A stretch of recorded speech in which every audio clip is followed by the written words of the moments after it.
Oke, oke Pi, selamat Pi. Tadi udah menang nih di turnamen Pendekar League nih. Mungkin ulang tahun juga nih, baru ulang tahun Pak Pi. Terima kasih. Ulang tahun, mungkin doa dan harapannya di usia sekarang. Doa dan harapannya di usiaku yang sekarang ya 33, karena aku berkarir pinginnya 2-3 tahun lagi ya. Berikutnya 35 maunya jadi family man ya, khusus ke anak, keluarga. Mudah-mudahan ya bisa bangun legacy ya, bangun beberapa hal di waktu yang masih produktif, dan mudah-mudahan juga harapannya sehat dan bermanfaat, itu aja sih. Mungkin dapat kado apa sih dari anak dan istri? Jujur aku memang paling gak suka dirayain kan, aku kan paling benci kalau bertambah usia, karena pinginnya yang muda aja gitu kan. Jadi ya alhamdulillah, tapi banyak banget lah, hampir puluhan kado juga. Sampai sekarang belum di unboxing kadonya semuanya karena belum sempat. Dan terutama yang paling spesial kado dari anak aku yang Halid sih, dia kasih sajadah. Halid juga kemarin sempat ulang tahun, tapi juga kayak gitu ya, nggak terlalu di meriah lah, cuman sekedar supaya anaknya merasa dihargain karena ada hal yang dirayakan oleh keluarganya. Kalau dari Teset apa kadonya, mungkin dari kadonya dia Louis Vuitton ya, parfum, baju apa gitu. Berarti 33 gimana? Memaknainya ya mudah-mudahan semakin baik, karena bertambahnya usia ini aku jadikan momen supaya aku ngerti bahwa semua bakalan mati ya. Jadi mudah-mudahan sisa waktunya yang terus bertambah, tinggal nunggu kematian, jadi orang baik sih. Harapannya matinya dalam keadaan jadi orang baik. Tapi berarti Papi ulang tahunnya nggak beda jauh sama anak? Sama Halid nggak beda jauh, sama-sama di November, sama-sama. Tapi jarang orang umur 33 apa yang membuat sudah mempersiapkan? Karena ya aku sampai detik ini ya belajar terus ya, belajar bahwa dunia sementara seperti itu. Jadi ya begitu juga dengan future atau masa depan kan. Masa depan sebenarnya kan nanti kematian ya, karena dunia sementara kan. Aku capek-capek ngumpulin semuanya, tapi kalau mati sia-sia ya sayang, karena tujuan masa depan sesungguhnya nanti kematian kan. Jadi harapannya ya semakin baiklah, dosa-dosa waktu kecil, waktu remaja, waktu ini, pokoknya intinya mau jadi orang baik gitu aja. Legasi akan ditinggalkan? Tinggalkan tentunya amal-amal jariah ya, seperti rumah-rumah ibadah, terus beberapa perusahaan aku bergerak di bidang charity gitu, investor peduli, rumah sakit gratis, pendidikan sih sekarang aku lagi concern supaya aku bisa meninggalkan legacy universitas buat anak-anak aku, karena untuk jadi generasi emas dan untuk memberantas kemiskinan dan kebodohan itu cuma dengan pendidikan menurut aku. Jadi kemudian di sisa waktu berapa tahun ini ya aku bisa punya universitas lah, ditinggalkan nanti buat anak-anak aku yang nerusin. Cuman anak-anak aku juga masih kecil kok, masih 10 tahun, 6 tahun, masih 9 tahun, aman lah. Pi pengen bangun universitas Pi? Ya. Kalau pondok ada niat juga bangun pondok juga kan? Saya udah lama ada pondok, udah lama kalau pondok udah punya lama. Kita sendiri udah mulai dikerjakan atau lagi proses ya, lagi proses. Di Jakarta atau di mana? Di beberapa kota. Apa yang membuat memilih universitas? Karena semakin ini ya, semakin sumber daya manusia yang ada di sini ya, kayak aku kan kita punya perusahaan ya.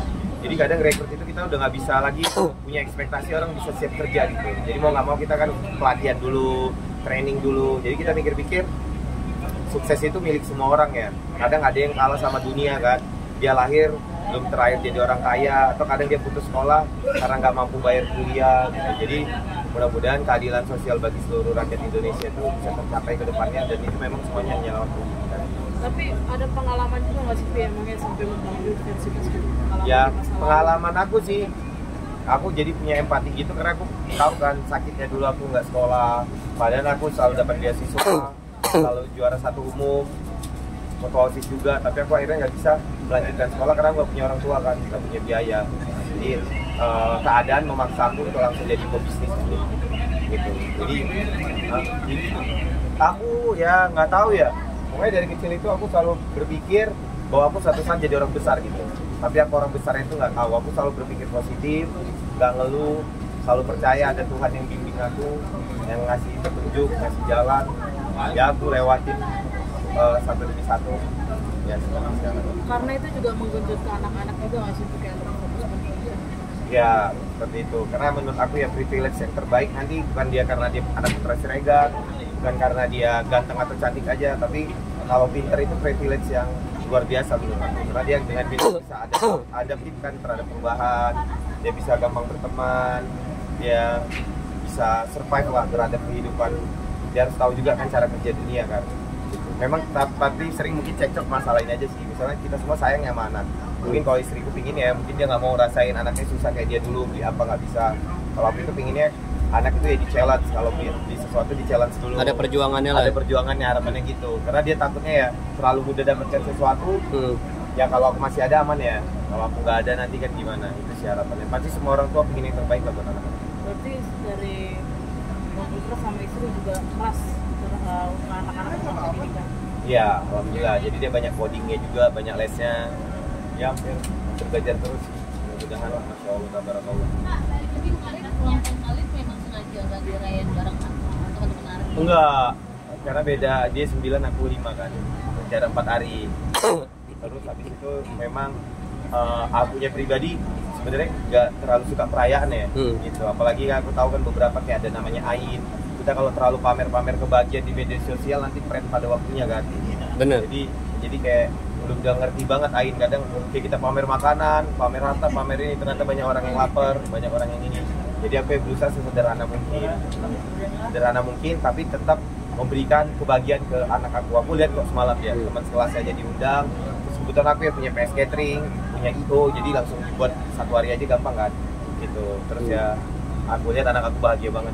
Bang, kan nggak semua anak-anak suka dengan pendidikan, maksudnya kayak suruh belajar kayak umroh segala macam. Yakinin ke anak-anak gimana? Kalau aku pribadi, anak aku tiga-tiga kepribadiannya beda-beda. Yang Asifah memang suka sains, memang hobi baca buku dari kecil. Memang dia yang mau, kalau ke mall sekarang dia buku.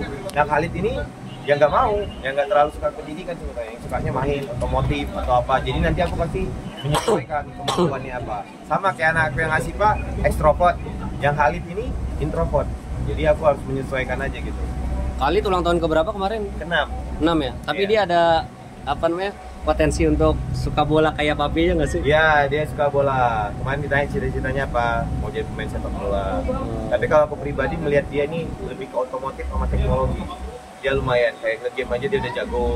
Terus oprek-oprek handphone, gadget dia udah jago. Jadi dari awal emang udah ngarahin ya? Iya, tapi kita sesuaikan ya passionnya. Jadi kita nggak terlalu maksain kemauan kita. Latihan bola atau sekolah bola juga nggak sih, Pi? Sekolah, tapi bundanya kembali ya pinginnya basket. Gitu. Kayak aku ya paling suka kan Suna ya, mana berenang sama kuda ya. Tapi ya Sipa ya alhamdulillah di usianya sampai SD udah jago berenang, alhamdulillah. Oke. Oke, aman.